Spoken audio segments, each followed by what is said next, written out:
bond market also has the ability to take a trading mindset.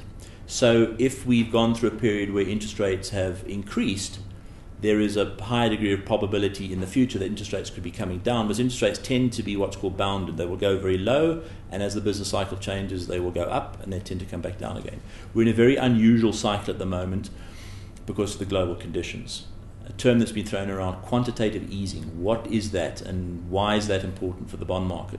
Well, quantitative easing is just another name for printing money.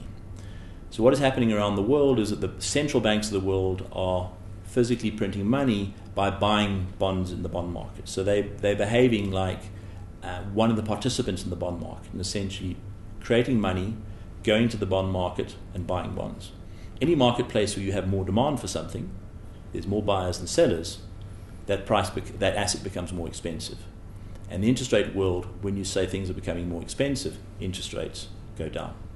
So the cycle of quantitative easing out of the United States is not only driven by a mindset of, well, I can get return of capital, so you get natural buyers of people coming and buying government bonds. The government itself, in order to facilitate the printing of money and trying to stimulate the economy, is buying back its own bonds through the central bank mechanism, through a process called quantitative easing.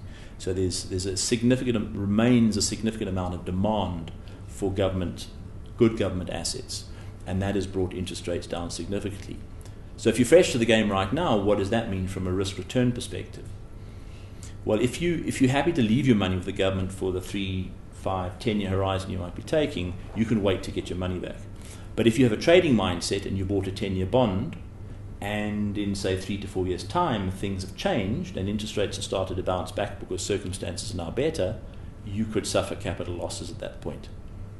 So it's a balance between whether you want to trade out of something during its life or waiting till the end of the investment and then realizing your capital is paid back.